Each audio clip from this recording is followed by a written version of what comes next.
Hi class! Happy week 5. You're so close to the end of this course. Only 2 weeks left. This week we'll be focusing on anxiety disorders and trauma-related disorders.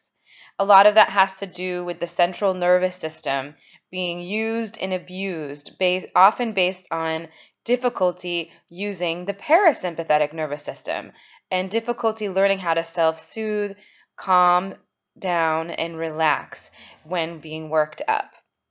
This can manifest in a variety of different anxiety disorders like obsessive compulsive disorder or in response to ongoing trauma of some kind. Many children are exposed to different types of trauma and then they can develop post-traumatic stress disorder. It's fascinating and it's similar, these manifestations of these disorders are similar to the versions for young adulthood and adulthood. PTSD in and of itself is extremely fascinating. You know, all of us have those symptoms 3 months after a traumatic event.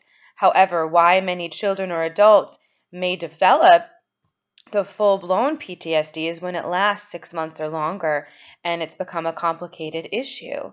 Often if there's ongoing trauma or the individual doesn't have the luxury of knowing how or having the time to go through the healing process of the emotions related to the event, avoidance patterns develop.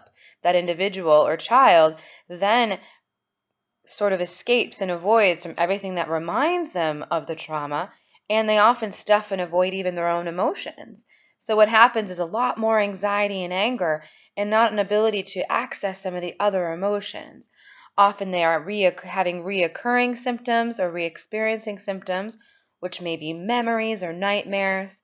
They have to have the avoidance category of symptoms to have PTSD, avoiding their own thoughts and emotions or things in the environment. And the third category of symptoms is that they have to have hyperarousal symptoms. So hypervigilance or being really on guard, problems with anger and irritability, sleep disturbances, and often a lot of negative beliefs and numb emotions and difficulty with trusting others and being around others.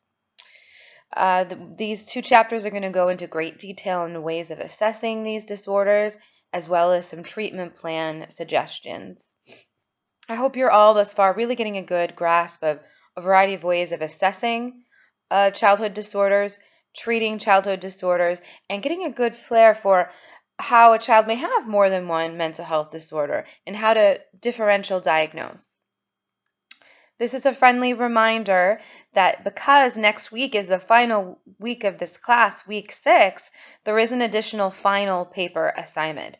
So I want to give you a heads up. So again, this is a second or third reminder I'm giving you to start working on that so you're not leaving that until the last minute. It's been a pleasure working with you thus far. Please keep the questions coming and keep the papers and assignments coming. Again, even if you're submitting something late or very late, I will accept it. I will just start deducting late points depending on how late the assignment is and after one assignment. Again, everyone gets one jail out of free card. Beyond that, you're going to have points deducted for lateness. Please always try to let me know too when things are going on and there are some issues arising or problems getting things in on time. Again, it's a pleasure working with you thus far. I'll have a final video next week and keep the questions and emails coming. Happy week 5.